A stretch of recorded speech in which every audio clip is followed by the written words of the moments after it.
Bon, voilà. Donc, il est 19h05. Bonsoir tout le monde.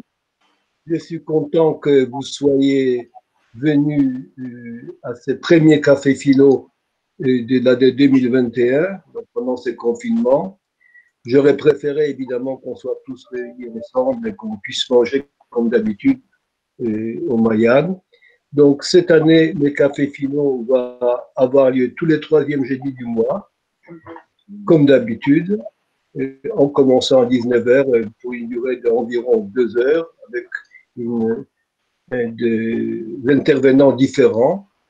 Et donc, nous allons nous pencher cette année sur les retours vers le judaïsme et vers une espèce de teshuva, des gens qui ont découvert le judaïsme beaucoup plus tard dans leur vie, ou bien qui veulent retourner pour des raisons diverses, et après avoir cru à un messianisme, un gauchisme, ou bien un communisme qui était notre type de messianisme. Donc nous verrons pendant les 2 ou 3 mois un certain nombre d'intervenants sur ce sujet. Nous avons déjà prévu trois intervenants sur ce sujet.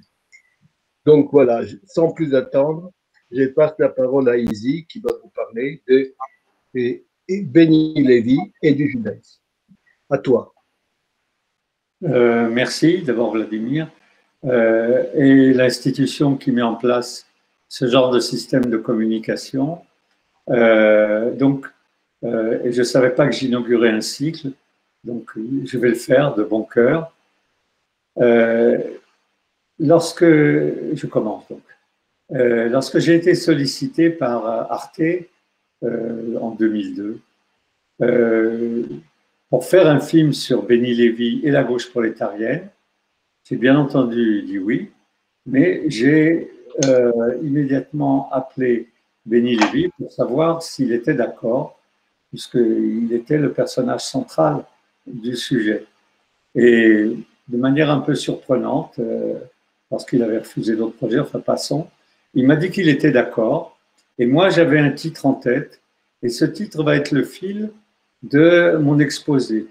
Donc, à partir du moment, ce sera fatal, que certains parmi vous penseront que ma thèse, c'est une thèse ou une hypothèse, j'ai eu l'occasion de vérifier puisque le film s'est fait et qu'il a été montré et que je défends ce point de vue quand je peux.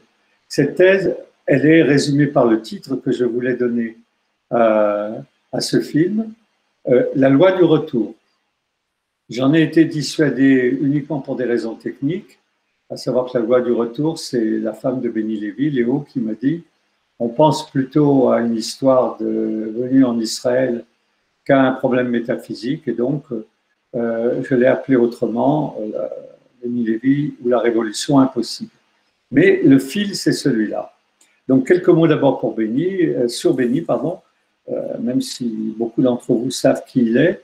Il est né en 1945 au Caire et il est issu d'une famille juive dont le berceau n'est pas égyptien, mais à Alep, en Syrie. Ils ont émigré donc à l'époque du grand-père de Béni. L'une de ses grands-mères était l'épouse d'un rabbin et son arrière-grand-père, le rabbin Yehuda Halevi, fut le chef de la communauté juive de Jaffa au milieu du 19e siècle. Donc il y a des rabbins dans la famille et il y a des personnes qui font partie de ce monde séfarade, de cette partie de la Méditerranée entre l'Égypte, ce qu'on appelait la Palestine à l'époque, et la Syrie. Son père donc arrive au Caire et là où il s'installe, son activité est de diriger une société d'import-export. Je cite donc un biographe de Béni, il dit « En Égypte, les Lévis menaient une existence tribale, c'est-à-dire qu'ils étaient regroupés entre eux. Le rite est plutôt un repère, les rendez-vous du vendredi soir. C'est une famille qui n'est pas pratiquante. Mais bon, à cause des grands-parents, il y a au moins le Shabbat.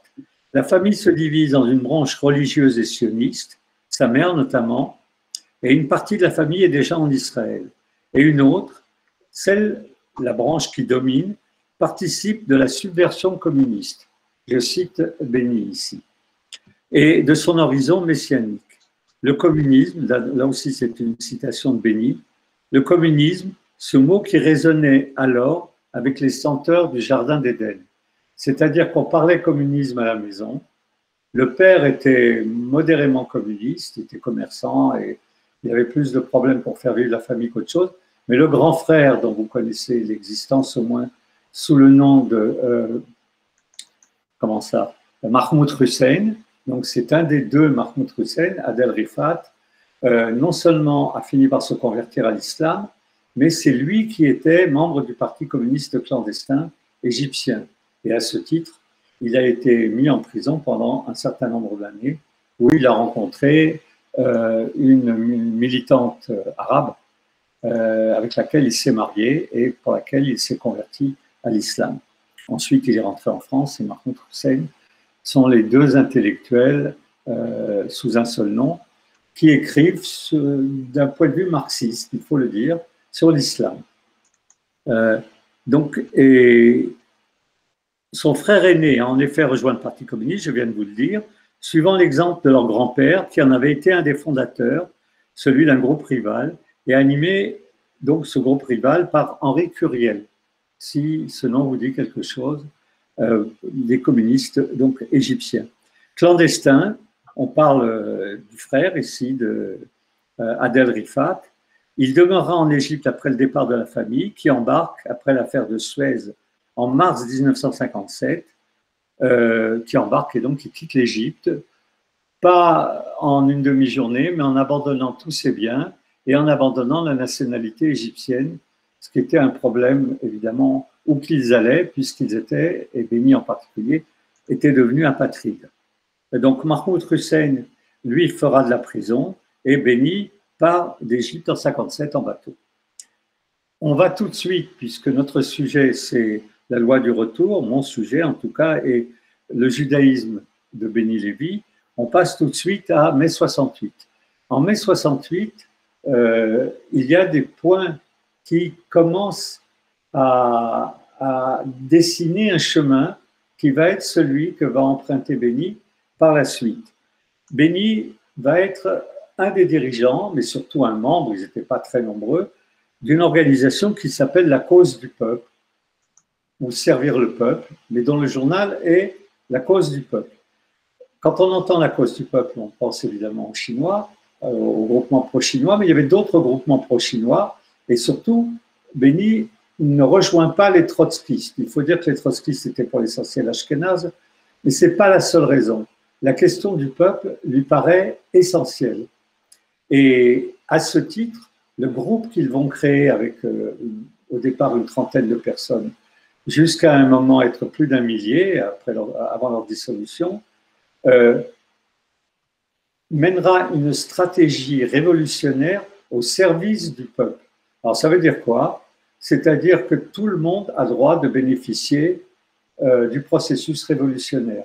Aussi bien les petits commerçants, ils se mettront en ménage avec ceux qui se souviennent de Nikou et de ces groupes, comment dirais-je, il avait créé un parti dont le nom m'échappe, mais qui était un parti de petits commerçants, dont évidemment les jeunes, les étudiants et les immigrés, et donc qui s'opposent totalement à l'hégémonie de la classe ouvrière. On a là l'opposition entre les Chinois et les Russes. Les Russes continuaient à avoir une narration qui soutenait que la révolution ne se fera qu'avec la classe ouvrière, et les Chinois, dont Béni, soutenaient que c'est le peuple qui fera la révolution. Donc c'est le premier point que moi je trouvais important de signaler. À partir d'une scission d'un groupe plus large, mais qui est égaré dans la théorie, je cite Béni, une trentaine de militants créent la gauche prolétarienne et leur chef donc Béni, se fera connaître sous divers pseudos, dont Pierre Victor. Olivier Rollin, qui est un des membres de la gauche prolétarienne, dira « Il fallait que cette espérance, donc l'espérance révolutionnaire, fût manifeste, que la révolution soit prouvée tous les jours par notre témoignage. » Donc là, il y a un deuxième point qu'on va retrouver plus tard, et qui est à l'initiative de Béni, évidemment, mais aussi de ce petit groupe qui a créé la cause du peuple et qui l'a fait fonctionner, ce sont au sens normal, noble, je pourrais dire presque, des activistes. Quand Olivier Rollin dit qu'il fallait que cette espérance fût manifeste, ils vont arrêter de discuter, ils vont surtout arrêter de lire. Alors il y a un slogan dans le petit livre rouge de Mao, mais ce n'était pas pour ça qu'ils ont arrêté de lire. Ils étaient normaliens pour la plupart, donc des gens qui travaillaient avec Althusser, et les Béni Lévy avaient mis en fiche toutes les œuvres de Lénine pour Althusser, à la demande d'Althusser, quand il était à l'école normale. Mais ils reprennent le slogan du petit livre rouge, jetons les livres et sortons dans les rues. Vous verrez qu'il faudra beaucoup d'années, un nombre important d'années, pour qu'ils se remettent à lire. Donc pour l'instant, ce qui compte, c'est l'action. Ce qui compte, c'est de faire fonctionner le désir de révolution, c'est le titre de l'un des leurs, Jean-Paul Dolé, de faire fonctionner le désir de révolution en acte. L'année 1972, donc on a quitté 68, la gauche prolétarienne a été dissoute, puis elle-même, elle a fini par se dissoudre, pardon, c'est de ça dont je vais parler. L'année 1972 voit les premières impasses du rêve gauchiste, en tout cas tel qu'il est perçu par Béni Lévy et son groupe, alors qu'ils sont en pleine expansion. Si on y ajoute le Secours Rouge, qui est une sorte de groupe périphérique, ils sont plusieurs milliers en France. Donc, ils ont, comment dirais-je, un horizon militant qui tient la route. Mais en février, un militant proche de Béni Lévy, Béni habitait à côté de l'usine Renault, pour voir un peu de quoi il retourne, et ce militant, qui était un militant ouvrier, lui, avait travaillé à Renault. À cette époque-là, il ne travaillait plus à Renault. Il est donc un dénommé Pierre Auvernais, pour ceux que ça évoque quelque chose, est assassiné à la porte des usines Renault. Alain Gesmar raconte, Alain Gesmar, donc, qui fait partie de la direction de la gauche prolétarienne, la manifestation qui devait avoir lieu ce jour-là, qui était donc l'assassinat de Pierre Auvernais, était purement et simplement une provocation. Il devait commémorer par une immense manifestation, la gauche prolétarienne et tous les autres groupes gauchistes, le massacre des Algériens en février, donc on est 72, donc en février 62, lors d'une manifestation réprimée par la préfecture de police. Et donc il s'apprêtait à être plus de 100 000 dans les rues de Paris pour rappeler cet événement. Et je lis ce que dit Gesmar, bon j'en ai parlé avec lui évidemment, parce que j'ai interviewé tout ce monde-là pour le film. La manifestation, on l'avait prévue violente. Et en quelques instants, au téléphone avec Béni, nous avons décidé tous les deux qu'on allait désarmer la manifestation. On ne prendrait pas le risque que les manifestants, sachant que l'un des leurs venait d'être tué devant Renault, aient envie de dépasser, de faire en sorte qu'il y ait un massacre de policiers. Donc, premier acte important dans le fonctionnement de Béni Lévy, il y a eu un mort. Et pour bien connaître les groupes gauchistes, bon, moi j'étais à la gauche prolétarienne, mais pour bien connaître les groupes gauchistes, un mort c'est une affaire, c'est une petite affaire, il faudrait qu'il y en ait 100 ou 200. C'est ce sur quoi s'appuyer pour développer l'action. Le premier mort qu'ils ont, ils décident de désarmer la manifestation et donc d'éviter d'aller au massacre. Deuxième événement de cette même année, donc seconde impasse, parce qu'une fois que vous avez renoncé à avancer avec vos troupes alors qu'il y a eu un mort, vous savez que les choses ne seront plus comme avant et que l'affaire révolutionnaire est en train de se déliter. Deuxième événement, c'est en septembre 1972, à Munich, dans le village olympique, les otages israéliens détenus par 5 commandos palestiniens, vous vous en souvenez sûrement, attendent toujours d'être fixés sur leur sort et les Palestiniens menacent de les fusiller, ce qu'ils feront si 200 prisonniers politiques ne sont pas libérés par Israël. Vous savez qu'Israël ne les a pas libérés. Un Israélien a été tué. Donc, Olivier Rollin, qui est le responsable de la branche militaire, bon, le terme est un peu pédant, mais c'est lui qui faisait les actions de commando, qui est à la tête des actions de commando de la gauche prolétarienne. Il dit « J'ai souvenir que je me suis rencontré immédiatement avec Béni. Nous avons fait un communiqué condamnant cet attentat de Septembre Noir sans qu'il y ait l'ombre d'une hésitation. Voilà. Et donc, il continue. On a bien compris qu'à partir du moment où on condamnait l'action de Septembre Noir, on se coupait de nos troupes. Les troupes étaient de façon assez importante, sur les 3000, il y en avait plus d'un millier qui étaient d'origine maghrébine, qui étaient des ouvriers qui travaillaient chez Renault et pas dans les banlieues, qui étaient des gens rapatriés d'Algérie, mais qui étaient des ouvriers, et que ces gens-là, pour lesquels ils avaient créé la gauche prolétarienne, un groupe pro-palestinien qui s'appelait FEDAI, donc de Fedaïm, ces gens-là allaient abandonner la gauche prolétarienne. Et pour eux, ce qui s'est passé à Munich n'était pas acceptable. Rollin n'est pas juif. Donc, il faut penser que c'est aussi une question stratégique et pas uniquement parce qu'on a tué des juifs. Ensuite, commencé un an plus tôt en 71, en 72, la lutte du Larzac, donc c'est le troisième événement qui est une impasse, est un mouvement de désobéissance civile non violente contre l'extension d'un camp militaire sur le côte du Larzac. Et ça va durer 10 ans. Et donc, à cette époque-là, en 72, Béni se rend compte qu'il existe un mouvement, en tout cas qui a une volonté, qui a un horizon révolutionnaire, qui est agricole, en tout cas néo-rural. Alors là, vraiment, c'est absolument ahurissant. Moi, je me souviens, je suis allé au Larzac, j'ai l'âge d'y être allé, ça correspondait à rien de connu pour nous. Je veux dire, le fait que des gens qui s'identifient au monde rural veuillent changer le monde ou en tout cas sauver la terre. Ça ne figurait dans aucun agenda. Et Béni, qui est un garçon qui réfléchit beaucoup, dit il y a là un problème qui nous est posé à nous, mouvement révolutionnaire. Ni la classe ouvrière, ni peut-être le peuple, et maintenant on se trouve avec des néo-ruraux. La même année, et l'année d'après, quatrième impasse, c'est celle qui a achevé la totalité du parcours, à Lippe, à Besançon, et c'est Antoine de Godemar, donc, qui a été après rédacteur en chef de Libération, et qui était un des dirigeants de la gauche prolétarienne aussi, comme son nom l'indique, un descendant d'un chevalier proche de Charlemagne, pas du tout un juif, famille catho et tout, tire le bilan de la grève de Lippe. Ce n'était pas une grève insurrectionnelle, c'était une grève menée par des syndicalistes tranquilles, plutôt catholiques, mais extrêmement radicaux en même temps.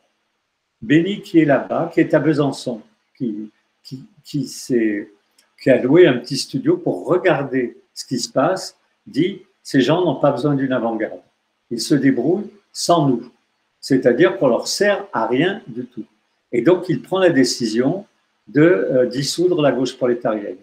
C'est une décision qu'il va falloir expliquer à tout le monde. Ça lui prendra 1 an. Il fera la tournée des unités, des cellules, et il y a quelqu'un de Grenoble qui raconte, je l'ai interviewé dans le film parce que moi je trouve c'est à la fois délicieux et terrible. Il dit on l'attendait, on l'avait jamais vu, c'était un chef inconnu parce que comme il était apatride, il ne se montrait pas. Et en même temps, il y avait l'histoire, le goût du secret. Et il arrive à Grenoble et on se dit, il va nous dire allez-y, sortez les armes, on attaque demain. Et il dit on arrête, on ne fera pas la révolution. Je vous conseille un truc, pensez par vous-même. Alors, s'il y avait un truc pour lequel ils n'étaient pas prêts, c'était penser par eux-mêmes. Bref, il a fait ça pendant 1 an, et la gauche prolétarienne a disparu corps et biens. Donc, il faut maintenant chercher des sorties.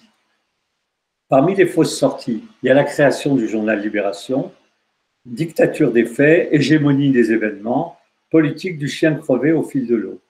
À savoir, c'est le journaliste qui dit ce qu'il faut penser. Et Clavel invente même l'idée de journalisme transcendantal.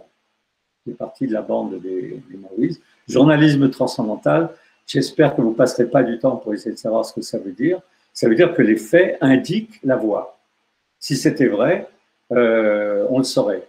Et parmi les ex-dirigeants maintenant de la gauche prolétarienne, Christian Jambet, qui est devenu entre-temps spécialiste de l'islam, et Guy Lardreau, qui est décédé maintenant, spécialiste du christianisme, et Béni Lévy, petit clin d'œil entre-temps, les 3 monothéismes, les 3 dirigeants de la gauche prolétarienne se sont répartis les 3 monothéismes.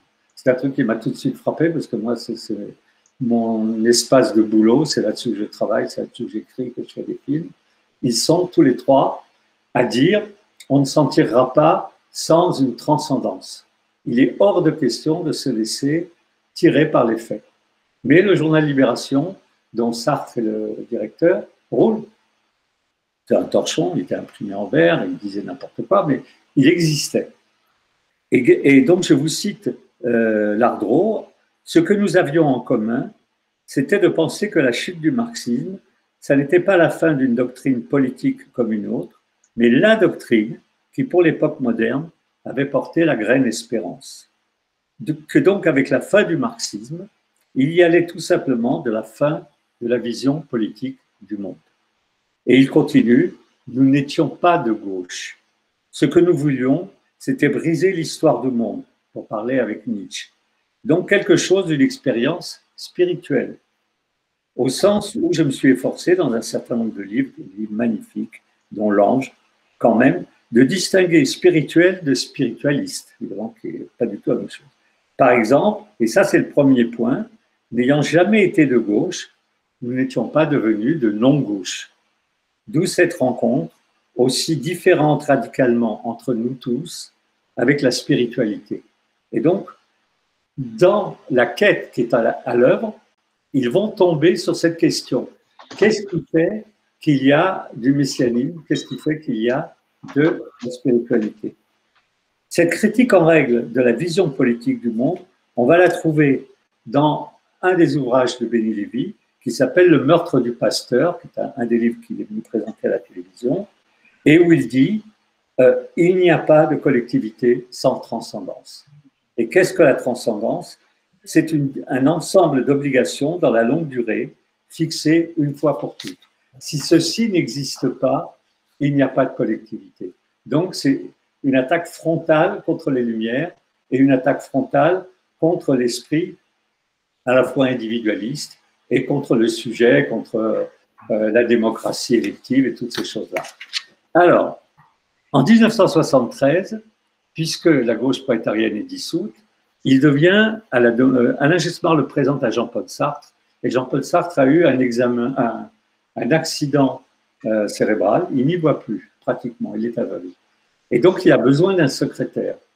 Et Alain Gessmar, qui s'était lié d'amitié avec Sartre, pendant l'époque où Sartre était directeur du journal La Cause du Peuple, et donc il a toute la confiance de Sartre, lui propose Béni comme secrétaire. Béni est une machine intellectuelle, c'est pas pour rien que c'est un normalien.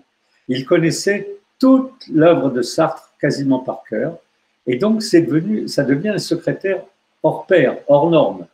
Il discute avec Sartre des thèses de Sartre, c'est-à-dire il lui lit des passages de bouquins et il lui dit là tu as dit des conneries, ça a beaucoup offusqué la famille sartrienne d'avoir aussi tutoyé Sartre et qu'ensuite il le traitait quand il estimait que Sartre avait dit des trucs pas justes. Il le traitait plus bas que terre.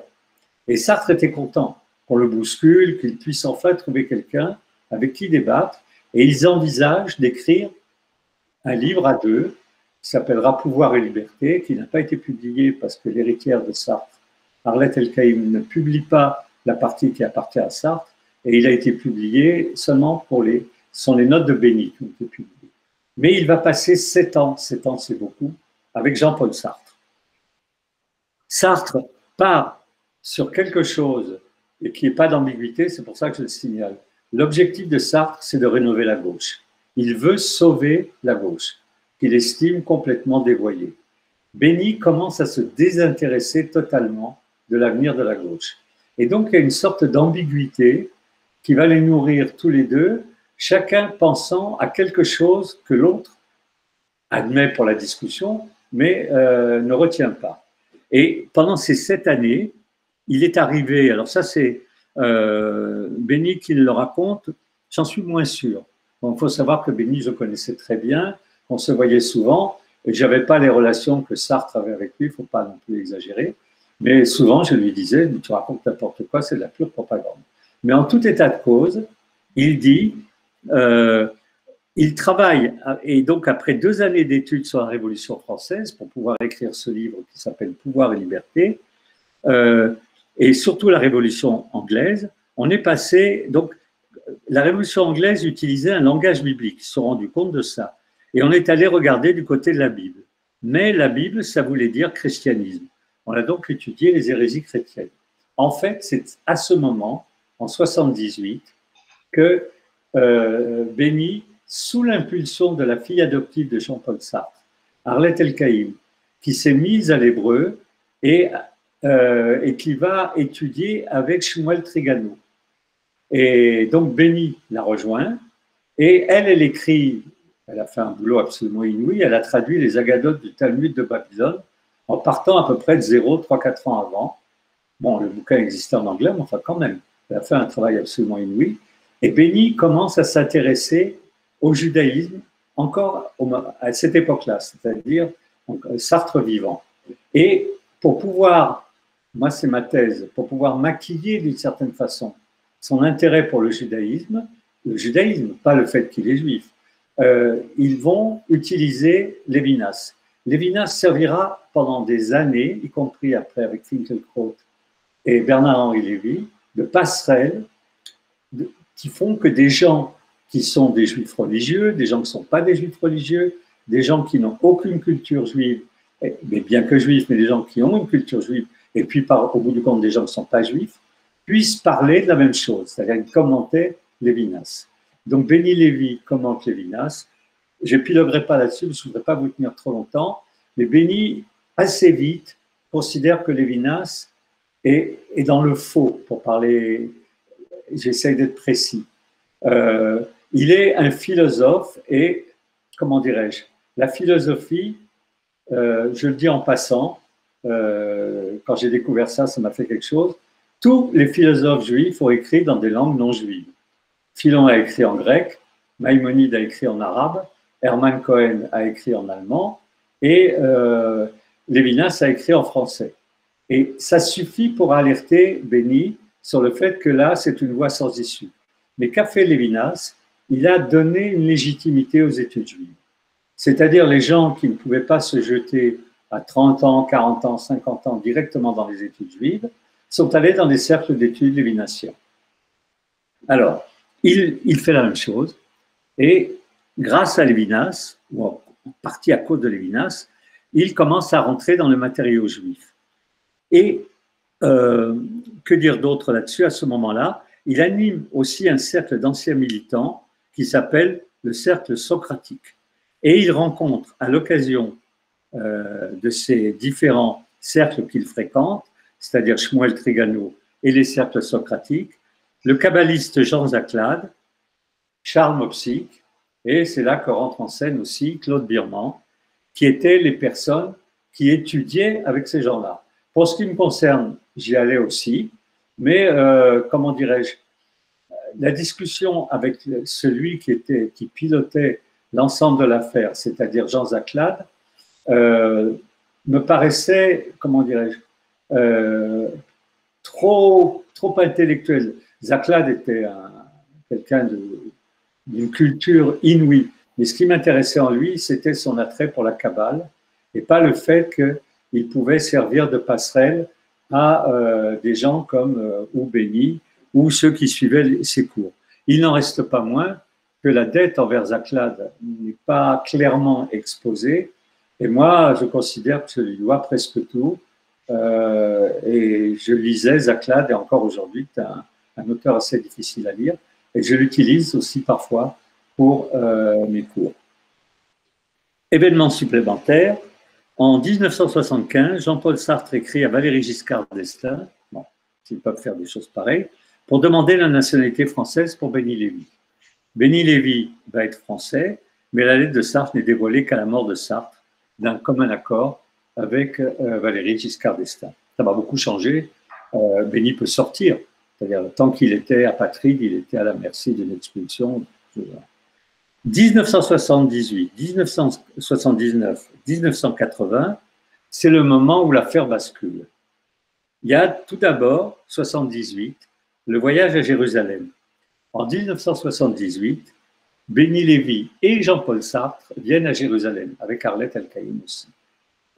Sartre est vieilli physiquement. Je cite Elie Bengal, que j'avais sollicité, qui est un kibbutznik de la Shomer al-Saïr, qui avait été le premier secrétaire de Sartre, en tout cas secrétaire israélien, enfin faussement israélien puisque français, Et il le racontait partout, le pauvre décédé maintenant, qui était donc l'amant de Arlet El-Kaïm, donc un membre de la famille. Et il les accueille en Israël. Et il dit, Sartre a encore toute sa tête, et on vient au mur des lamentations, et je vais mettre une kippa à Béni, et à ce moment-là s'approche quelque chose que vous devez connaître si vous avez fréquenté ce beau pays, un Lubavitch qui se chope Béni directement, qui laisse Sartre tranquille, il voit bien qu'il n'a rien à faire avec lui, et qui veut lui mettre les tefilines. Et au lieu, Elie Bengal, qui est un marxiste, et tout ça, lui dit, laisse-nous tranquille, on est venu pour voir le mur. Béni ne bouge pas. Il dit ni oui ni non. Il se passe quelque chose. Il aurait eu envie, il ne le fait pas. Et Sartre, qui n'y voit pas, demande à Arlet El-Kaïm qu'est-ce qui se passe. Enfin bref, il y a toute une scène ici où Béni va au mur des lamentations sans mettre les tefilines, mais en ayant un doute sur le fait qu'il a eu tort de refuser. Ça, c'est le premier événement. Deuxième événement, 79, la fondation sous l'impulsion de Béni Lévy et d'anciens de la gauche prolétarienne des éditions Verdier. Les premiers textes publiés sont le Guide des égarés de Maïmonide. Donc ça, c'est un événement parce que plus personne ne le lisait, il n'y avait pas de version du Guide des égarés facilement accessible. Et deux textes inédits de Jean Zaclade, absolument magnifiques, pour une éthique de Dieu, et le second, pour une éthique, l'être au féminin. Dans une collection qui s'appelle Les 10 paroles et qui est pilotée par Charles Mopsic. En avant-propos pour une éthique de Dieu, on rapporte un débat entre plusieurs personnes. À mon avis, Claude figure sous son vrai nom, donc Claude, Béni et encore un autre, Claude Birman, et un autre que je n'ai pas identifié, dont je ne me souviens pas. Et la question qui est posée, c'est la Kabbale peut-elle servir de programme révolutionnaire? Moi, je l'ai filmé, ça, parce que je trouve ahurissant. On s'attaque à un texte de Jean Zaclade avec cette question qui était encore dans les esprits, à savoir est-ce que le judaïsme peut aider à mener la révolution, et en particulier la Kabbale. Deuxième point à cette époque, le rôle de la Shoah. Suite à la diffusion sur France 2 en 1973 de la série Holocauste,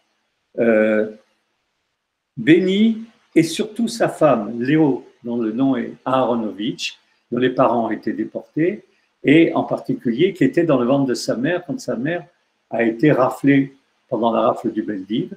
Et c'est parce que sa mère était enceinte qu'un policier lui a dit de fuir et de ne pas monter dans l'autobus. Donc une famille ashkénaze marquée par le génocide.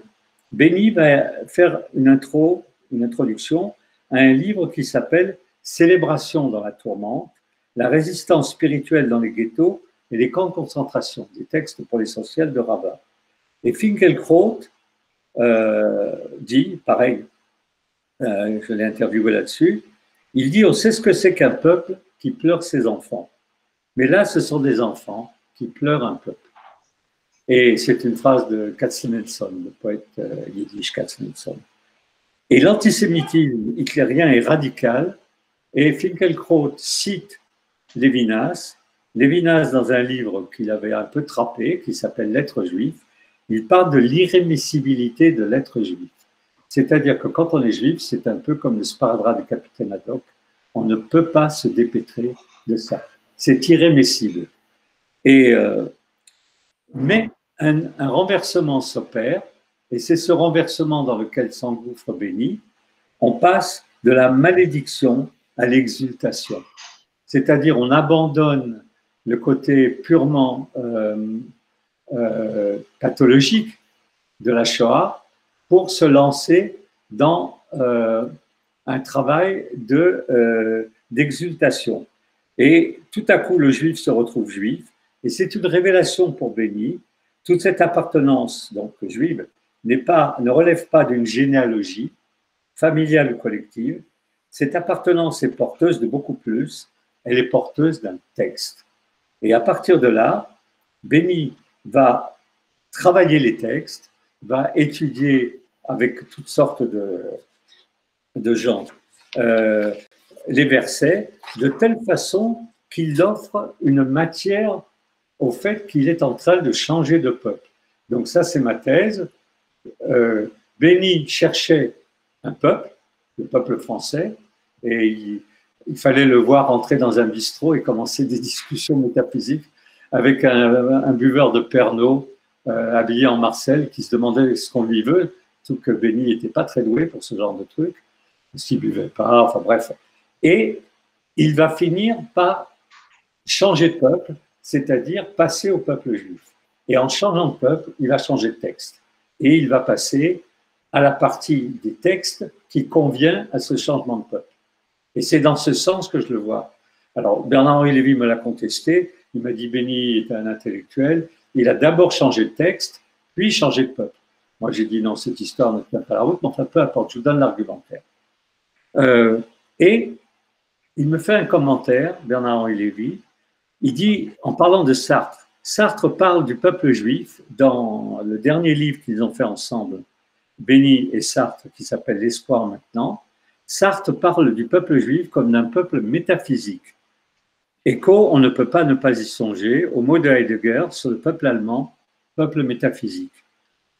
Sartre pense forcément à ça. Il pense forcément à Heidegger, du Zeit und Zeit, de sa jeunesse, cette rencontre manquée, puis cette rencontre quand même, avec celui qui a cru que le peuple allemand était le peuple métaphysique par excellence. 40 ans après, 35 ans après, il dit le peuple métaphysique, c'est le peuple juif.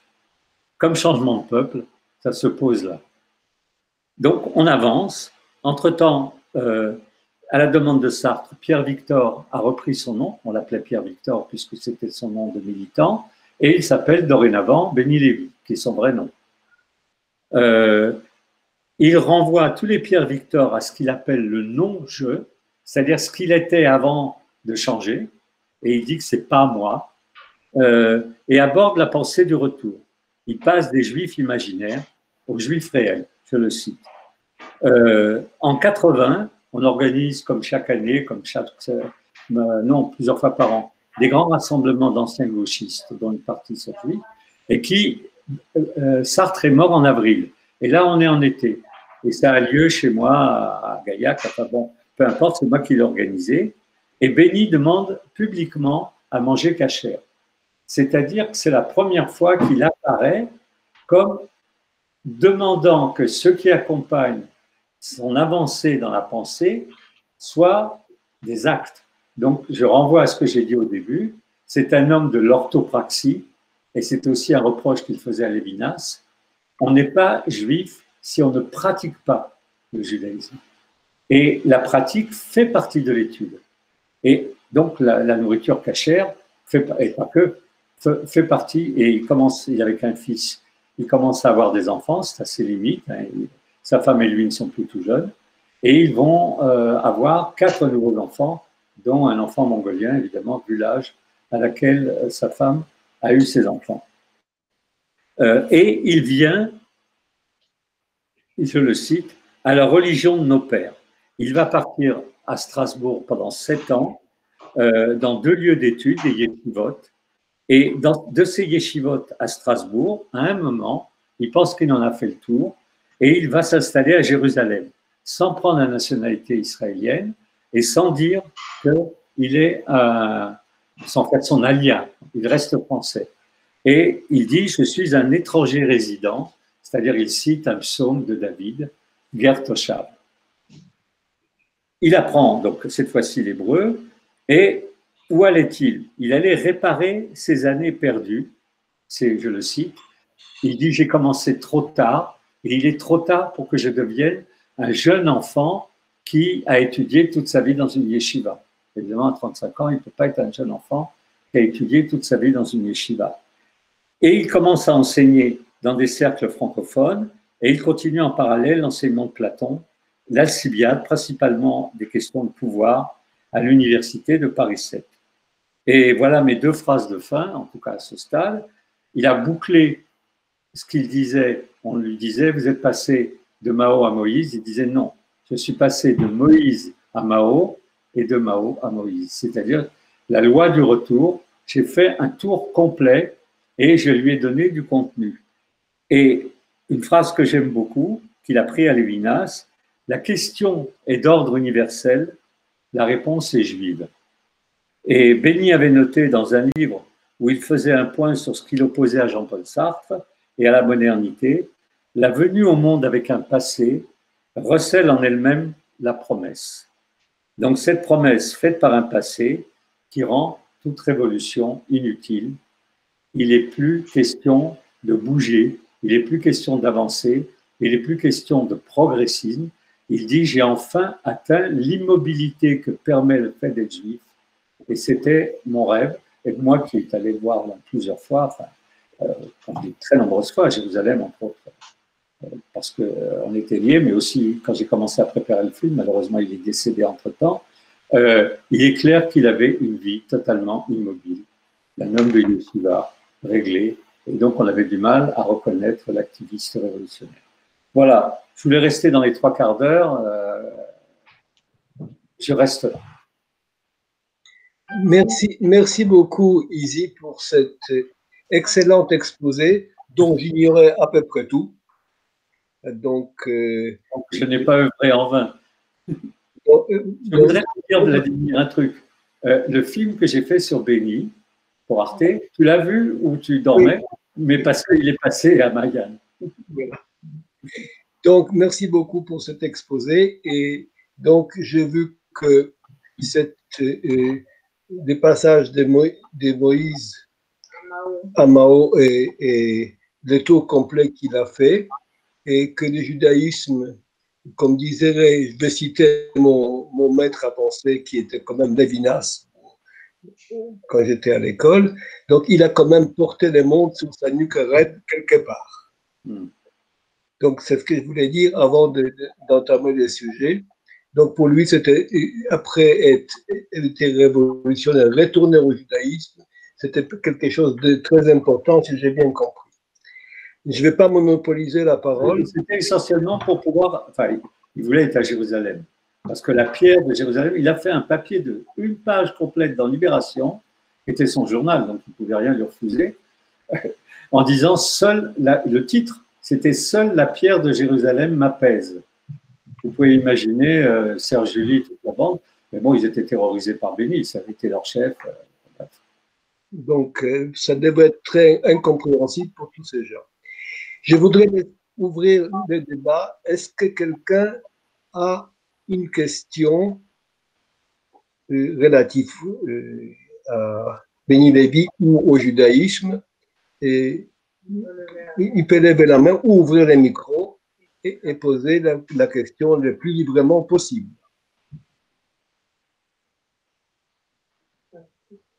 Monsieur Birman, peut-être.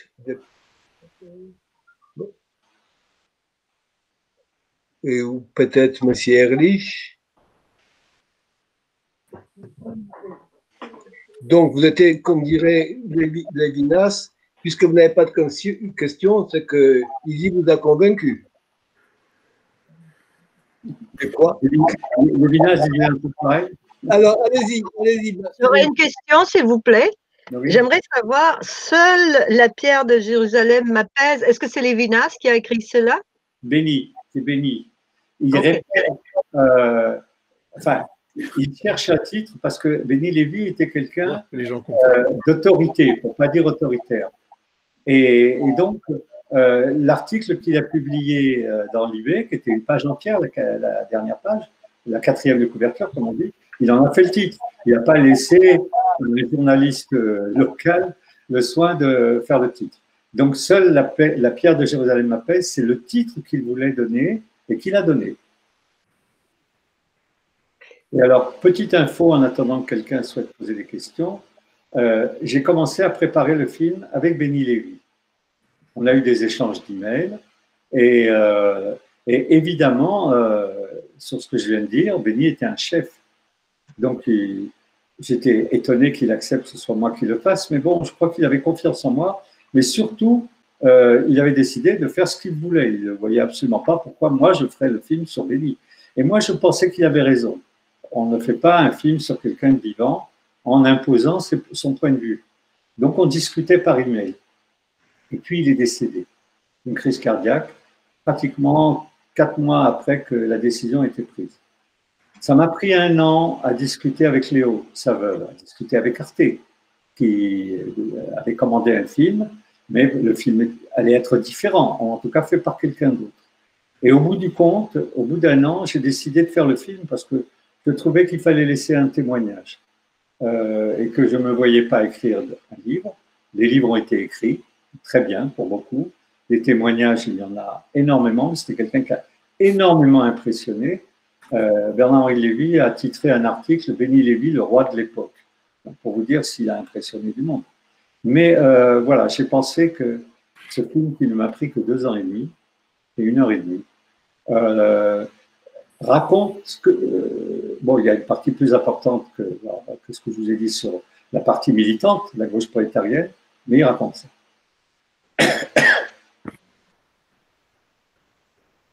D'autres questions? Tu pourrais dire quelque chose un peu sur ce qu'il a fait là-bas? Sur ce qu'il a fait où? Là-bas, à Jérusalem.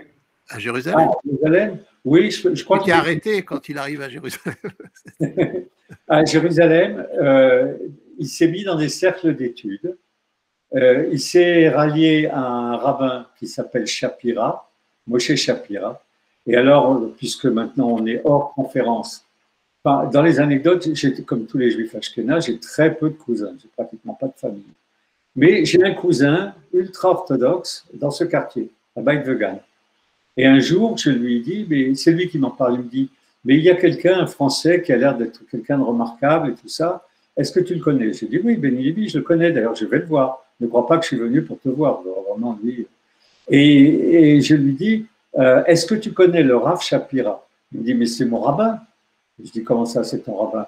Pour Béni, c'est la lumière de l'Orient et de l'Occident. Il dit, ah, c'est mon rabbin. C'est un rabbin de quartier. De qualité, certes, mais un rabbin de quartier. Et donc, il allait étudier dans une yeshiva qui est à Sahanedrin, si tu vois où est ce quartier, au nord de Jérusalem, et où se mélangeaient, c'était un des cours ouverts, Platon et le judaïsme. Donc, il étudiait, il enseignait pas le judaïsme des premières années, parce qu'il ne se sentait pas légitime, il ne connaissait pas très bien l'hébreu, mais Platon, c'était un très très grand spécialiste de Platon, et il venait pour un séminaire sur Platon quelques mois par an à l'université Paris 7. Et c'est là-bas, à Jérusalem, qu'il a fondé en 2000, en pleine intifada, et c'est important que ce soit en pleine intifada, l'Institut d'études lévinassiennes avec Alain Finkielkraut et Bernard-Henri Lévy. Alain Finkielkraut cherchait un lieu de repli en Israël. Il était très anxieux de la montée de l'antisémitisme, de l'intifada déjà à l'époque, et il a cherché à devenir prof de lettres en Israël. Et on lui a dit, je me souviens parce que j'étais là, des profs de lettres françaises, on en a plein la cave, mais ils ont monté cet institut d'études lévinassiennes, et Bernard-Henri Lévy était très heureux d'avoir comme interlocuteur Béni. C'était pour lui un interlocuteur de haut niveau avec lequel il pouvait débattre.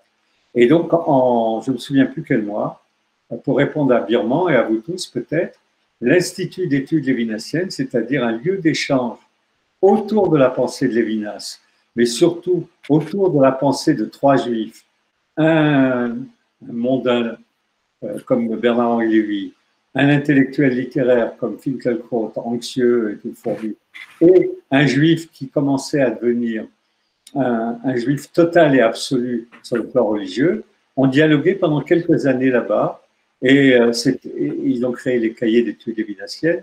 Le matériau est de très très grande qualité, vraiment comme vous pouvez l'imaginer. Maintenant, voilà, pour moi c'est un petit peu de la scolastique. J'étais là présent, parce que j'étais en Israël pas mal de temps, à bon nombre de rencontres. La scolastique, c'est quand c'est super sophistiqué, mais en même temps, au bout du compte, on ne savait pas trop quoi en faire. Il y avait quelque chose de ce genre. Cette chose n'existe plus maintenant, en tout cas pas comme elle existait. Claude, est-ce que j'ai bien répondu? Oui, un peu, oui. Enfin, j'ai les bouquins de Shapira. Hein, oui. Et le mec qui me l'a envoyé, je ne sais plus qui c'est, et il m'a écrit à Claude Birman, mon cher maître du SNES. J'ai écrit dessus. Nathan Shapira en hébreu ou en. Non, non, c'est en français. Qui Il y a est-ce deux tomes. Hein? Deux tomes d'exégèse de Shapira. Non, mais qui les a traduits? Il ne parlait pas le français, Shapira. Il ne parlait pas le français? Non. Bon. Il y a beaucoup de Shapira qui parlent français. Ah oui, c'est peut-être pas Moshe Shapira, c'est peut-être un autre. Ah, c'est Raphaël. Est-ce qu'il y a d'autres questions? Attends, c'est pas Moshe Shapira. Moshe Shapira, Béni ne se serait pas mis en ménage avec quelqu'un qui n'enseignait pas depuis 4 générations à Jérusalem. C'était pour lui, il se reliait à la grande tradition rabbinique juive qui vivait en Israël. Non, mais ce qui me paraissait donc dans ce passage. C'est la transcription de. Alors, par contre, il n'y a pas marqué qui l'a transcrit, mais c'est la transcription des cours du jeudi soir à Bnei Brak. De Moshe Shapira. Oui. Ouais, d'accord. Alors, mais bon, d'accord, mais ça a été. Alors lui, non, c'est ça, c'est lui, c'est Raphaël Raphaël Bentolide. Ah, il ne s'appelle pas Shapira, d'accord. Il a traduit. Est-ce qu'il y a d'autres questions?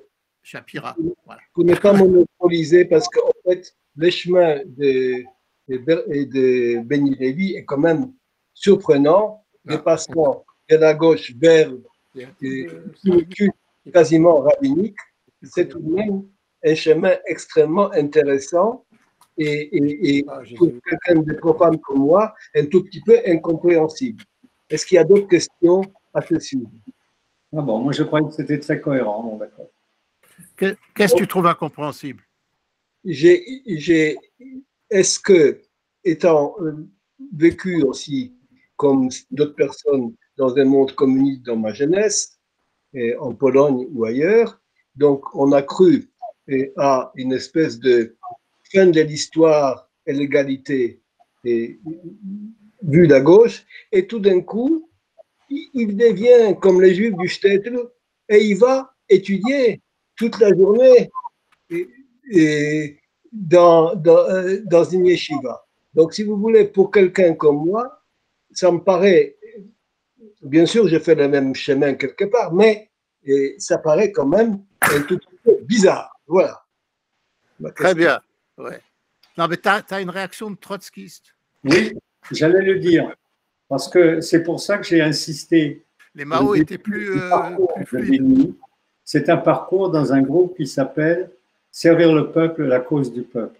Et donc la question du bon peuple, du peuple juste, il se l'est posée immédiatement. Ce n'était pas un homme d'appareil. Et donc il n'était pas trotskiste, évidemment. Je n'aurais pas osé le dire aussi brutalement que toi. Bon, il faut que tu vois, Vladimir, mais ça intéresse les autres aussi, qu'il y a. Mais je veux que les autres réagissent, moi. Comment? Je veux que les autres réagissent aussi. Ah oui, mais il y a des étapes. Hein, c'est que déjà, comment dire, déjà Jean Zaclade lui-même tenait beaucoup à ce que l'étude soit liée comment dire, à des perspectives politiques de gauche. Hein. Il terminait toujours le Seder par l'international, hein, par chanter l'international après Chad Gadya. Ce qui avait fini par rendre Béni complètement fou. Et Béni s'énervait parce qu'il trouvait qu'il disait avec Jean Zaclade, on ne sait jamais s'il s'agit de refaire le Collège de France ou un parti politique. Oui, mais c'était aucun des deux objectifs de Béni. Et c'est pour ça qu'il s'est séparé de Zaclade. Après, tu n'as pas parlé de Strasbourg. Si. Mais vu le temps qu'il mettait un parti. Mais oui, justement. Pour comprendre le virage, il faut comprendre le passage par Eliaou. Ça se discute, mais je ne crois pas. Il va à Strasbourg et comment ça? Jean-Michel Toledano, qui l'a accueilli là-bas, qui était un militant de la gauche prolétarienne, qui était arrivé à Strasbourg quelques années avant Béni. Voilà. Le raconte bien.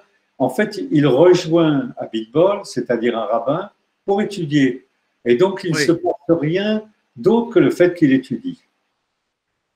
Non, mais justement, il n'est pas le seul. C'est-à-dire un certain nombre de gauchistes sont allés, ont été même à Bitbol, il allait les chercher. Hein, ils sont revenus à l'étude parce qu'ils voyaient que leur aventure se perdait et qu'en fait, c'était leur origine juive qui les avait conduits là. Oui, mais bon, tu le sais, puisque tu en parles, que ça n'a pas été extrêmement fécond. Il est resté, comment ça, Grandjean, Michel Grandjean qui s'est converti au judaïsme, mais personne ne l'a suivi de Strasbourg en Israël, à Jérusalem.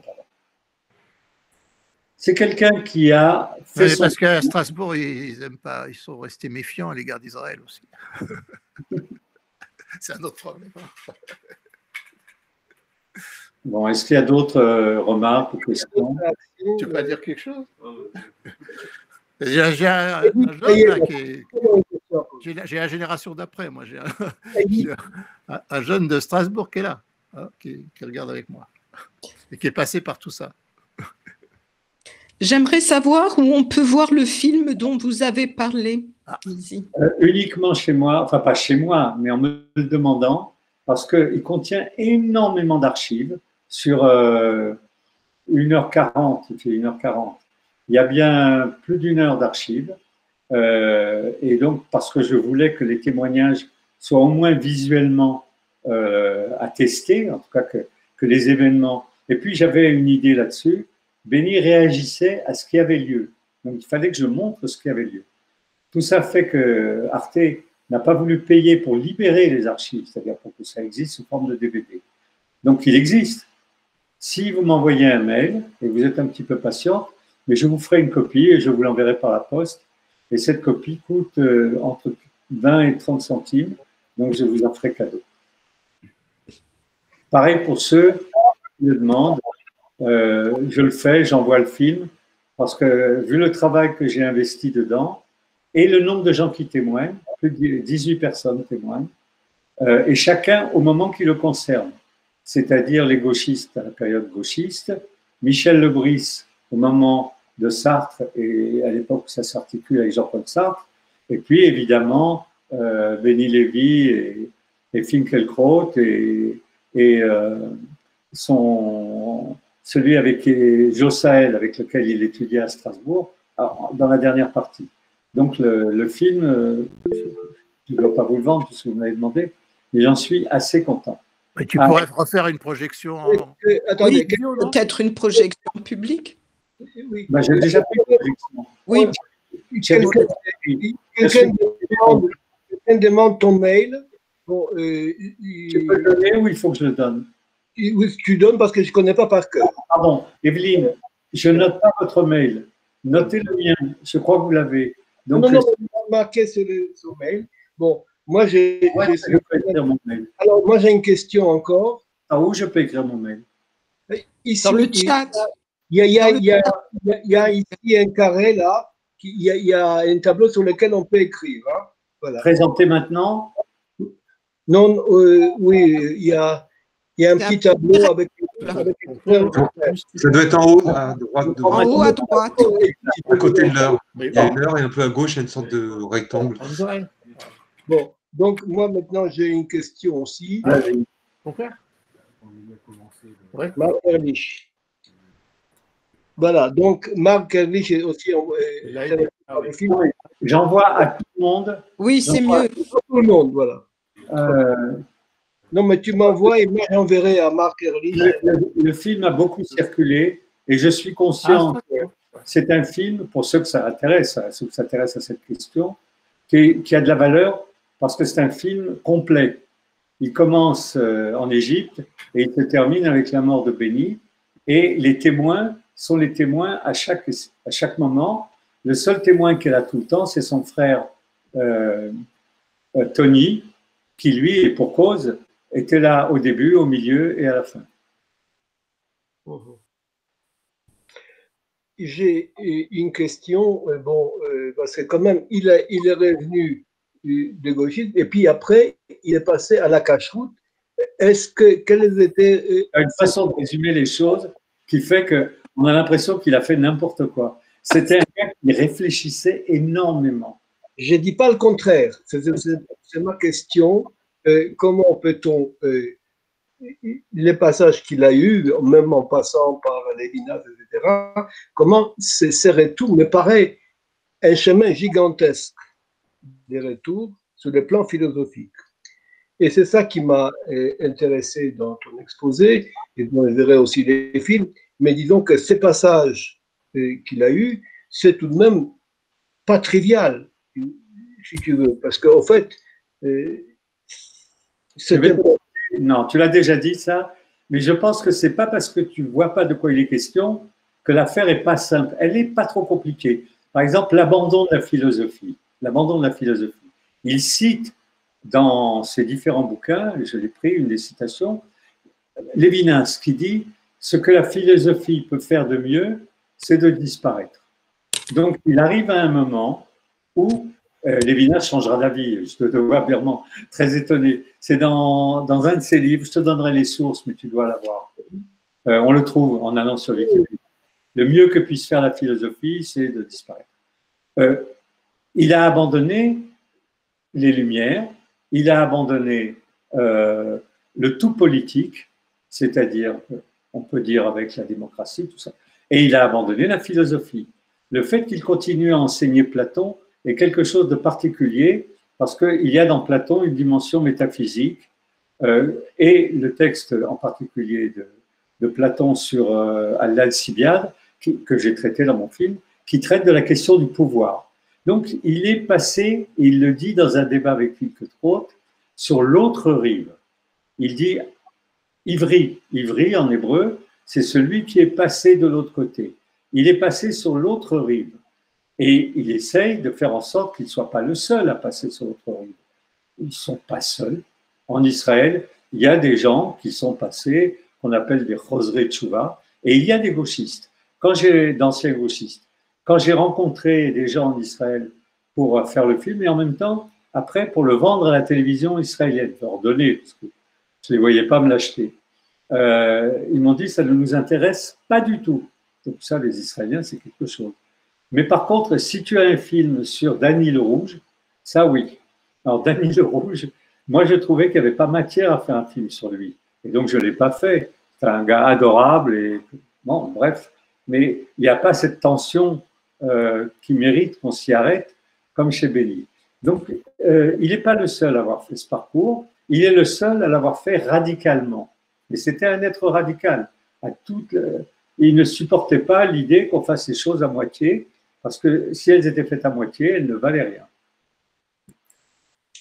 Donc, c'est ça. Et donc, il allait jusqu'au bout de ses idées à chaque fois. C'est ça un peu. Oui, c'est pas grave. Hein. Non. Moi, j'essaye de poser des questions parce que je suis sûr que les gens ont aussi plein de questions à poser, mais ils n'osent pas parler. Alors, sentez-vous libre, on a beaucoup de temps. Alors, s'il y a une seconde, il y a quelqu'un, Claude veut reparler, d'accord. Non, mais Marc veut parler. Izzy, vous m'entendez? J'entends quelqu'un, je ne sais pas qui. C'est Marc. D'accord. Est-ce que tu connais, je ne sais plus si on se tutoie, on se vous voit, mais bon. Tutoie-moi comme ça, voilà. C'est comme si on se Est-ce que tu connais son fils René Lévy? Très bien, oui, bien sûr. Et je suis on l'a connu et tout petit, parce qu'il l'amenait partout, et on l'a vu grandir, et il sait ce que je pense. Il y a une vidéo sur Academ, je suis tombé dessus comme ça, dans le fil d'actualité, qui s'appelle Béni Lévy, la pensée du retour, et donc il parle de son père, et il parle de cette fameuse pensée du retour. Et ça ne dure pas très longtemps, hein. Je crois que ça dure une demi-heure ou un quart d'heure. Mais j'ai trouvé ça intéressant. Et entre autres, il dit une chose, c'est vrai que ça peut paraître peut-être paradoxal, mais tu en as parlé un petit peu. Il insiste, son fils, donc il insiste pour dire, faut pas voir ça comme une invite collective à revenir au judaïsme de la part de Béni Lévy, quoi. C'est-à-dire et quand tu disais penser par soi-même, et les rares personnes que j'ai rencontrées qui l'avaient connu, il y a quelque chose de commun, c'est que il insistait pour que chacun aille au bout de son raisonnement et de sa pensée lui-même. Donc ça jure un petit peu avec l'aspect militant qu'on peut avoir des gens, surtout dans les partis politiques collectifs comme la gauche, etc. Et donc ça va dans cette direction-là d'un chemin personnel et d'une réflexion que chacun doit avoir sans que... je pondérerais ce que tu dis. Bah, oui, de circonstances. Et à partir du moment où il n'y avait plus de période militante, oui. il a cessé de draguer les gens. Okay. C'est-à-dire qu'il n'y avait plus de raison de regrouper autour de lui des gens militants. Il a eu un souci long, c'est que faire des non-juifs. Il y a beaucoup de non-juifs autour de lui, beaucoup. Il a il a exhumé quelque chose qui s'appelle les Bnei Noach, les fils de Noé, qui est un groupe qui n'était tenu qu'à 7 obligations, 7 mitzvot. C'est les lois noachides. Voilà, les lois noachides, absolument. Ce groupe a vécu pendant 3, 4 ans, 5 ans.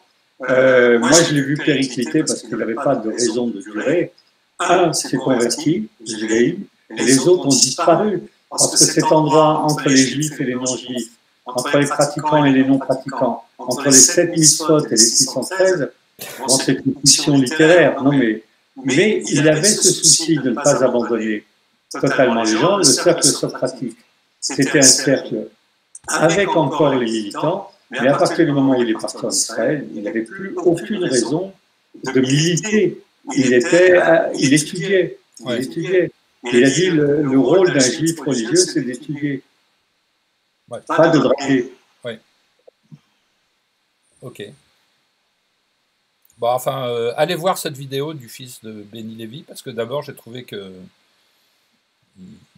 c'est un garçon très réveillé, très sympathique. Alors, une petite anecdote quand même, puisqu'on est là pour ça, qu'il me reste encore un peu de temps. Je connais très bien René, et un jour, je lui demande qu'est-ce que tu fais. Il dit, je fais ma thèse sur Maïmonide. Je ne moufte pas, mais il a compris que j'ai compris. Benny, un jour, me dit, comment tu t'en sors avec Maïmonide? Alors moi, je dis la vérité, j'ai écrit un scénario de cinéma, de fiction sur Maïmonide pendant 3 ans. Donc j'ai habité avec ce gars. En fait, c'est un scénario de fiction. Vous savez ce qu'il mange, avec qui est marié sa sœur, où est-ce qu'il est malade, pas malade, quel type de personnage il est. Quand il a été question de tourner, c'est Serge Moiti qui devait réaliser, et il m'a dit, qui tu vois pour Maïmonide? Moi j'ai dit Fabius, un chieur comme Fabius, un juif conseiller du prince. Et donc, il était assez ravi, parce qu'il m'a dit, mais tu n'aimes pas Maïmonide? J'ai dit non, je trouve qu'au bout du compte, pour l'avoir beaucoup fréquenté et beaucoup étudié, parce que ce n'est pas un problème de caractère, je trouve que ce ralliement à l'aristotélisme ne me plaît pas du tout. Et Benny dit, c'est exactement le problème que j'ai. Je dois fréquenter Maïmonide parce que je suis un juif orthodoxe. Or, je ne l'aime pas. Donc, je me cache sous la table, je marmonne, je ne viens pas au moment où il faut en parler ou des trucs comme ça. Il avait un gros problème. Il était platonicien et pas du tout aristotélicien. Et que son fils ait écrit sa thèse sur Maïmonide. Bon, voilà, il n'y a pas d'âme pour emmerder ses parents. Mais ses parents l'ont un peu abandonné. Il faut penser que René était... son père était planqué tout le temps, donc René n'avait pas de vie familiale. Il le posait ici, il le posait là. Et c'est un gars que j'aime beaucoup. Oui, il a l'air très sympa. On a envie de le rencontrer et de discuter avec lui. Ouais. Et il connaît bien son père. Ça se sent. Merci. Donc, il n'était pas maïmonidien, et pourtant, j'ai vu que Lubavitch, ils ont quand même pris beaucoup de choses de Maïmonide. Il n'était pas Lubavitch, il faut que tu restes concentré. Il était pas célèbre. Alors, justement, c'est ça. Les filles qui chantent et qui dansent. Moi, je voudrais comprendre Donc, il est revenu vers quel judaïsme? Est-ce qu'il était les juifs de l'étude. Il ne faisait pas partie des juifs qui chantent et qui dansent, et il ne les supportait pas. Donc, c'était quelqu'un qui était donc enfermé dans l'étude uniquement. Et pour l'étude, non, épanoui dans l'étude. Pèse tes mots. Il s'épanouissait dans l'étude. Moi, quand j'allais avec lui étudier, quand j'habitais pas en Israël, mais quand j'étais en Israël, si j'habitais en Israël, il n'y était pas à cette époque-là, j'allais chez lui et il m'amenait étudier. Et je me régalais avec Moshe Shapira et tout ça. L'étude, ce n'est pas du tout ce que tu as l'air de dire. Donc, comme il fréquentait ça, et Issar disait, les philosophes, les savants ont des mains pures, mais ils n'ont pas de mains. Donc, avant, il agissait, il avait des mains d'action, et puis après, il faisait des études, il n'avait plus de mains. Il n'avait plus rien. Ils avaient les mains. Tu ne connais pas de religieux. Il avait les mains des 613 mitzvot. C'est-à-dire, il était occupé par la mise en œuvre des obligations des lois constamment. Ouais. Compter, marier les filles, tout ça. Ah oui. Dans cette synagogue libérale dans laquelle nous sommes, les rabbins libéraux disent qu'il y a au moins 200 mitzvot qui ne sont plus d'actualité. Donc, comment ils s'attachaient à toutes ces mitzvot qui sont quand même des actions. Attends, tu sais quoi? Si tu as un moment libre, sors de cette synagogue et va dans une synagogue de juifs ultra-orthodoxes et comment ils font toutes les mitzvot, les 613. Et comme ils parlent couramment le français, la plupart, en tout cas à Paris, je pense que écoutez, moi je pose des questions pour que les gens réagissent. Moi je réagis, je ne sais pas si les autres réagissent. Non, mais j'aime bien que les gens réagissent, qu'il y ait un peu de dialogue, parce que c'est quand même un cas un peu spécial, le cas de Benny Lévy, qu'on aimerait bien, que moi je vais encore approfondir dans ce film, mais c'est quand même un cas un peu unique que moi j'ai rencontré dans le judaïsme. C'est quelqu'un qui est allé au bout des pistes qu'il a explorées. Et à ce titre, il présente de l'intérêt à chaque moment. C'est quand même le gars qui a dissous l'organisation révolutionnaire, en tout cas qui était prévue pour faire la révolution, quand il est arrivé à la conclusion qu'elle allait au mur. Les trotskistes n'ont pas dissous, le Parti socialiste en parle, il est toujours là, le Parti communiste, il dépérira. À partir du moment où il considérait que quelque chose n'avait pas de raison d'être, il allait ailleurs. Ouais. Donc, c'était quelqu'un de cohérent. Ouais. Très cohérent. Sûrement. Je compte rien. Est-ce qu'il y a d'autres questions parce que tout de même, moi, c'est un personnage qui m'interpelle beaucoup, je suppose que d'autres aussi, me poser des questions qui ne vous passent pas la tête. Voilà. Alors, Iji, oui. Hein, je ne vais pas faire des commentaires parce que c'est. Mais je peux poser des questions. Vas-y. Alors, avec le recul, on voit bien le trajet de Benny, comme d'autres, Vladimir, essayant de retourner dans un milieu orthodoxe, pas ultra, mais quand même très orthodoxe. Mais aller dans un milieu, il ne retourne pas, il va dans un milieu. Mais, avec le recul, qu'est-ce que tu penses, par contre, de son détour par le maoïsme? Je l'ai dit au début, il était préoccupé par la question du peuple. Par ailleurs, sa famille n'avait plus de matériaux juifs. Il était juif, mais il ne pratiquait pas. Ensuite, son grand frère était communiste, c'est-à-dire l'univers dans lequel il s'est développé, dans lequel il a vécu les premières années. Et puis, il a été étudiant à l'école normale supérieure. Althusser ne s'intéressait pas au judaïsme. Althusser s'intéressait à un marxisme de type italien. Donc, cet environnement l'a poussé à voir comment servir le peuple. Par ailleurs… Tu n'as pas parlé de Linhart. Pardon? Linhart a beaucoup compté pour lui. Oui, Linhart, bien sûr. Linhart qui était le dirigeant de la gauche prolétarienne jusqu'à ce qu'il ait des problèmes de santé. Et Linhart, il n'est pas retourné à Jérusalem. Malheureux, il était à l'hôpital. Ne te fais pas plus rusé ou aventuré. Linhart était ashkénaze. Donc, la pathologie qu'il a eu, Linhart, c'est qu'il a déprimé, il est rentré en dépression pendant mai 68, parce qu'il devait prendre des décisions. La gauche prolétarienne avait décidé de ne pas participer aux événements, parce que c'était un truc petit bourgeois. Et il est tombé en dépression sous la pression justement des décisions à prendre, et c'est Béni qui l'a remplacé. Et Béni, qui était un homme d'action, a dit, mais quel est le problème, on y va. Ils avaient déjà été dans des usines des établis, Linhart aussi, mais Linhart avait, comment dirais-je, Linhart avait besoin de la théorie. En ce sens, il était ashkénaze. Béni a dit, on arrête la théorie, ça se passe dans la rue. On suit le mouvement, et pendant 3 semaines, jusqu'à fin mai, ils ont suivi et ils ont été des activistes, comme le dit Olivier Rollin. Et puis, quand ça s'est arrêté, ils ont dit, mais comment on continue à faire quelque chose? Ils ont mis du temps à reprendre les livres. Et Linhart faisait partie d'une tradition qui lit les livres. C'est très… Alors là, ça n'engage que moi. Mais puisque tu viens de ça, tu peux l'approuver ou pas l'approuver, je voudrais que tu l'approuves, mais bon, peu importe.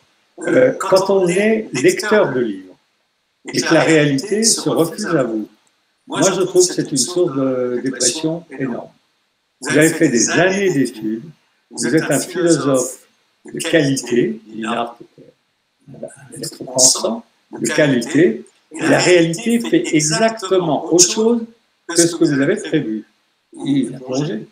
Béni n'a pas plongé. Il a dit, on va voir où est-ce que ça a lieu. On va envoyer des gens dans les mines, on va discuter avec les jeunes, on va discuter avec les Arabes. Les Arabes, ils veulent un mouvement révolutionnaire, on va leur filer un mouvement révolutionnaire. Tu vois des trotskistes ashkénazes filer un mouvement révolutionnaire à des Arabes. Donc, bah oui. Donc, il y a un côté de terrain qui est un concours de circonstances. C'est quelques jours après le début des événements, donc Linhart a sombré, et voilà. Et il n'en est pas vraiment sorti jusqu'à aujourd'hui. Sa fille a parlé ce matin à France Culture. Ah oui, elle a un nouveau bouquin. Elle a parlé de Vincennes ce matin. Ah, de Vincennes. Elle a fait un joli film sur Vincennes. Oui, c'est ça. Est-ce que vous pourriez rappeler le titre exact de votre film, s'il vous plaît? Oui, Béni Lévy, La Révolution impossible. Voilà. Donc, j'aimerais, est-ce qu'il y a d'autres questions? J'aimerais faire un tour de table et des suggestions. Le prochain Café Philo aura lieu le 3e jeudi du mois. Je vous donnerai les titres.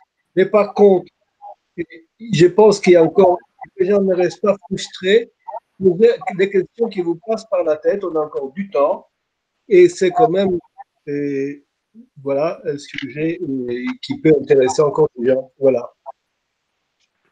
Est-ce qu'il y a d'autres questions ou d'autres suggestions?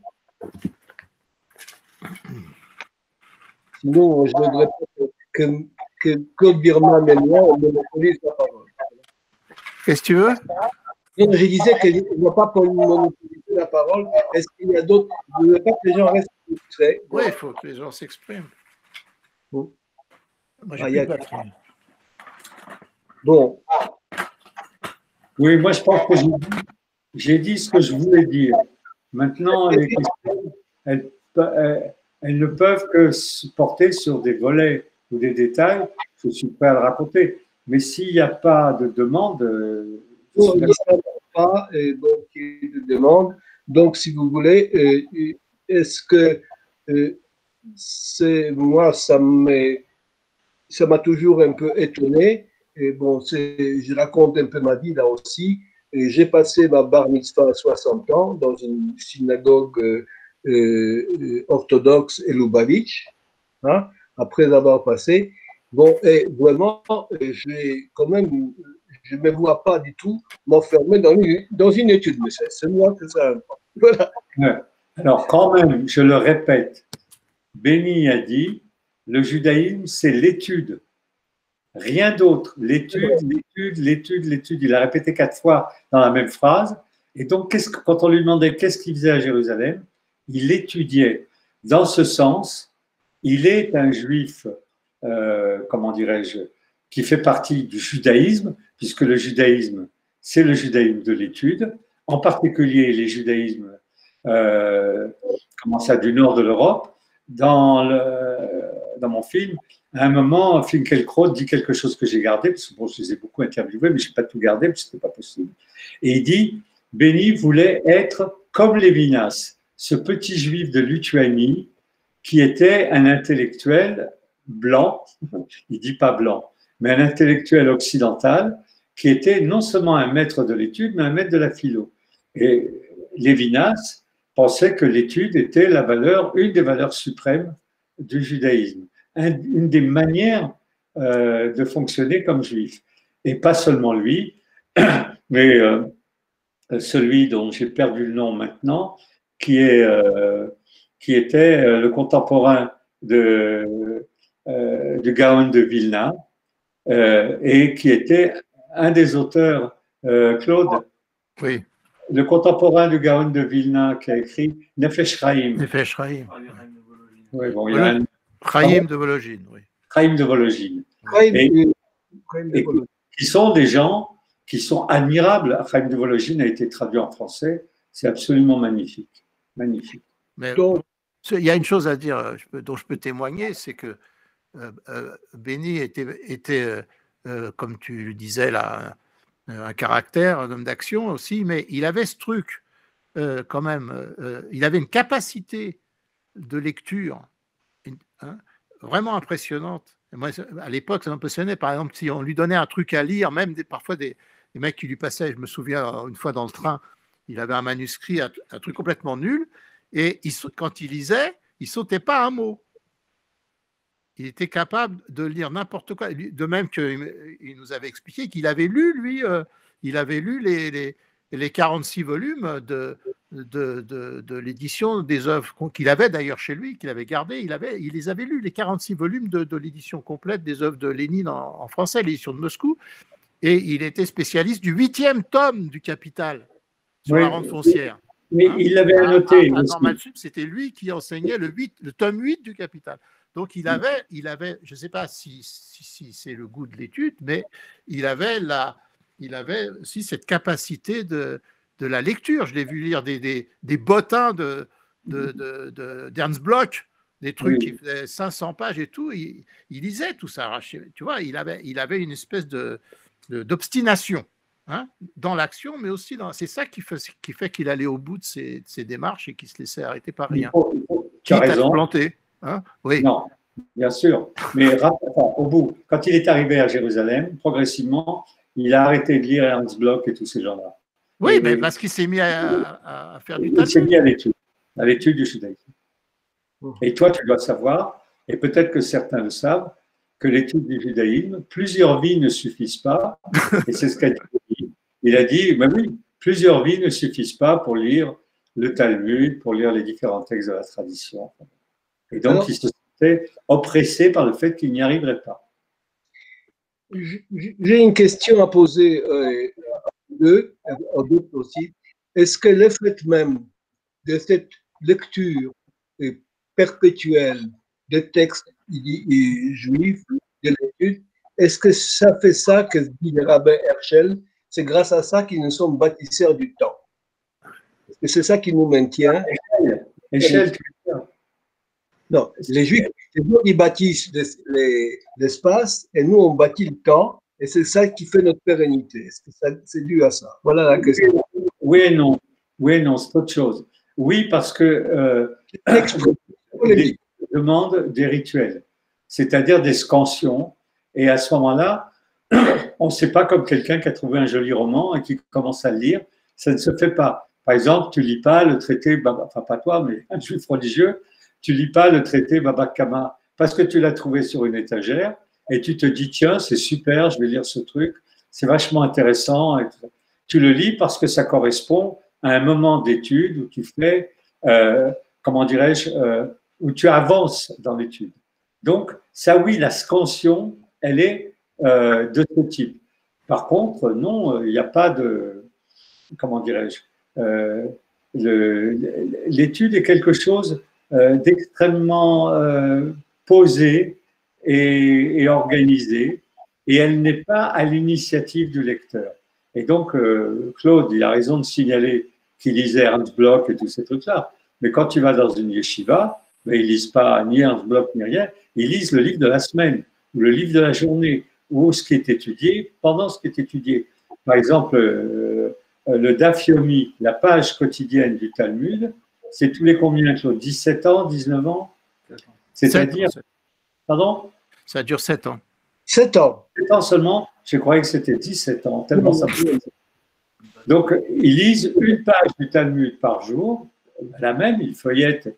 Et donc, tous les 7 ans, ils reviennent et ils recommencent jusqu'à ce qu'ils connaissent le livre suffisamment bien, je ne dis pas par cœur.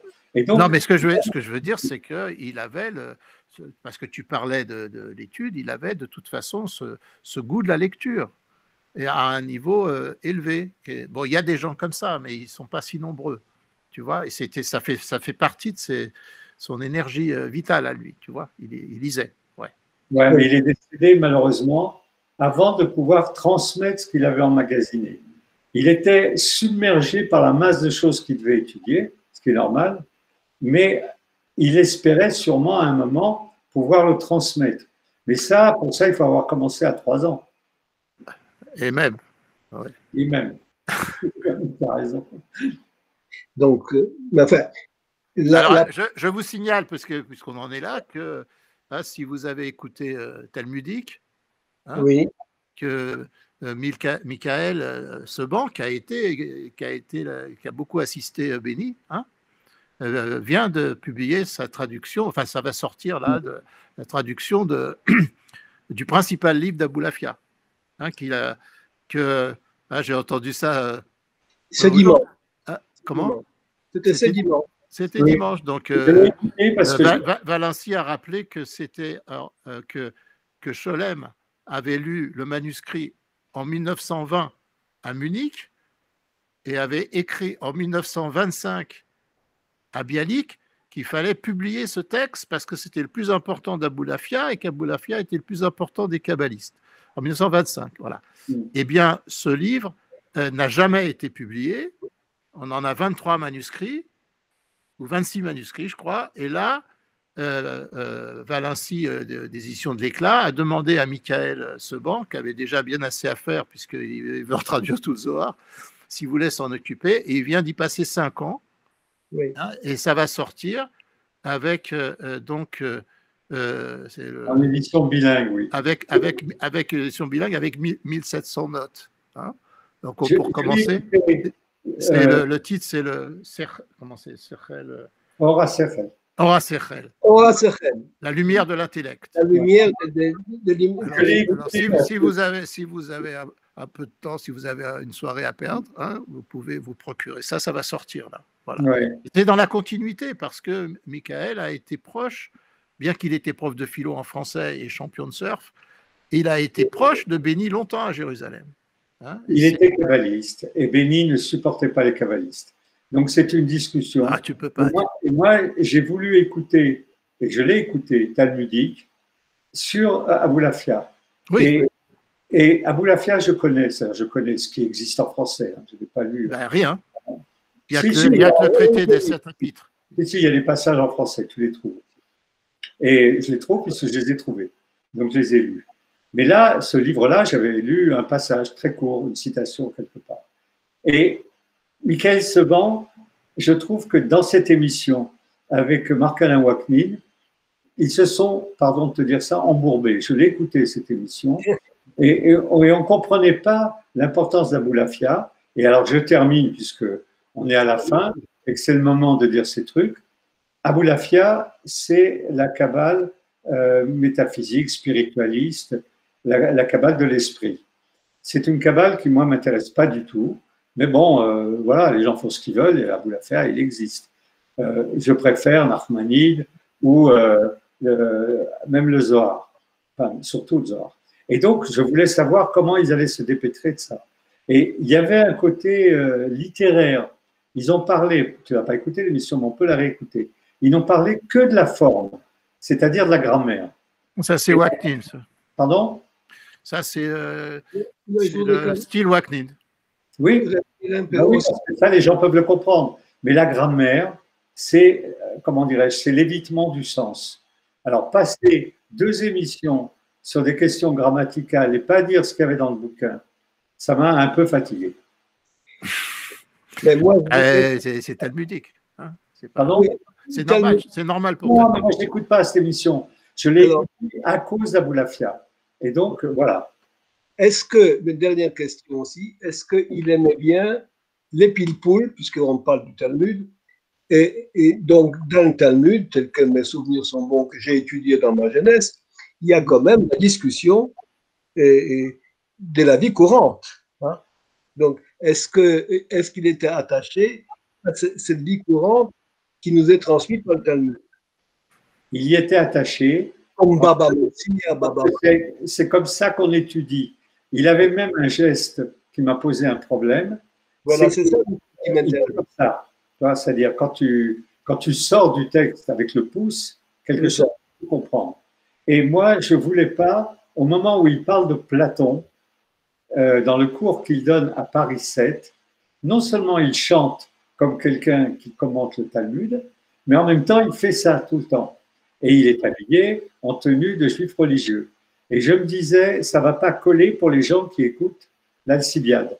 Et donc, j'ai eu beaucoup de mal à trouver un très court moment où, parlant de l'Alcibiade, il ne chante pas, ou très peu, et il ne fait pas ça. Oui, il avait le comportement de quelqu'un qui étudie, et il avait une chavruta, enfin plusieurs, c'est-à-dire des moments où il étudiait à 2, dont celui qui intervient en dernier dans mon film, José Saël, qui est un ophtalmologue, pas un rabbin, avec qui il débattait de ce qu'il fallait comprendre, y compris dans chaque ligne.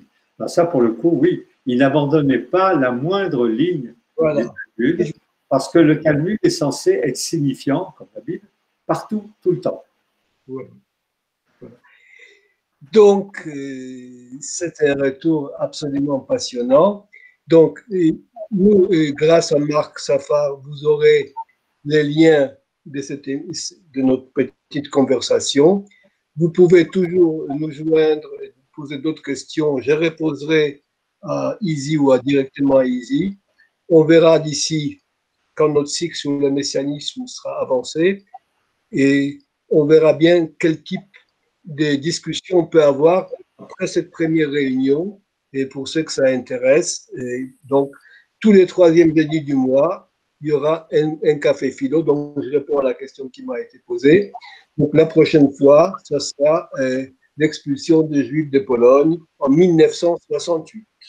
Et les c'est pas pour parler après toi, tu peux reprendre la parole après. Béni n'était pas messianiste. Du tout. Béni n'était pas messianiste. Il était arrivé à l'idée que le temps juif était un temps immobile, puisque dans l'étude, on le voit, alors c'est ça que j'ai mis en scène à la fin du film, il dit voilà ma famille. Et on voit plein de livres, comme il y en a quand ils étudient, pas que le Talmud, hein, mais quand on étudie, qu'on passe d'un livre à l'autre et tout ça, il y a une trentaine de livres que j'ai filmés chez Claude. J'ai amené une partie les miens, puis les autres, c'est lui qui les avait. Et on a tous ces livres, et il dit voilà, ça c'est ma famille. Un tel discute avec un tel, il parlait des auteurs de livres, enfin des livres, et il n'y a pas de temporalité. C'est-à-dire que quelqu'un du 2e siècle peut contester quelqu'un qui a écrit au 8e. Et donc, on est dans un temps immobile. Il était plus progressiste. Voilà. Si tant est qu'il l'avait été. Écoutez, je pense. Est-ce que quelqu'un veut encore intervenir avant qu'on arrête la séance parce que les gens quittent? Et donc, oui, bien sûr. Et qui reste. J'espère que les gens n'étaient pas déçus, mais enfin bon, ça, on ne peut pas plaire à tout le monde, mais disons que c'est un début d'une discussion sur divers aspects du judaïsme qu'on a rencontrés et que son caractère universel et intemporel, comme disait Lizzie tout à l'heure. Voilà. Est-ce qu'il y a d'autres questions?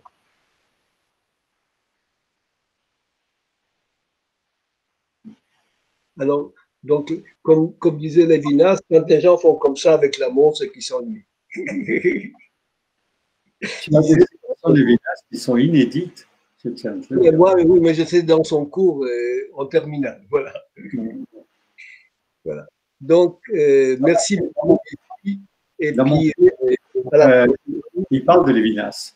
C'est Catherine Chalier qui parle parce qu'elle a étudié avec lui. Oui, mais d'accord, bon. En tout cas, Lévinas, dans ma jeunesse, il n'aimait pas beaucoup Jean-Paul Sartre. Voilà. Alors, on va arrêter là.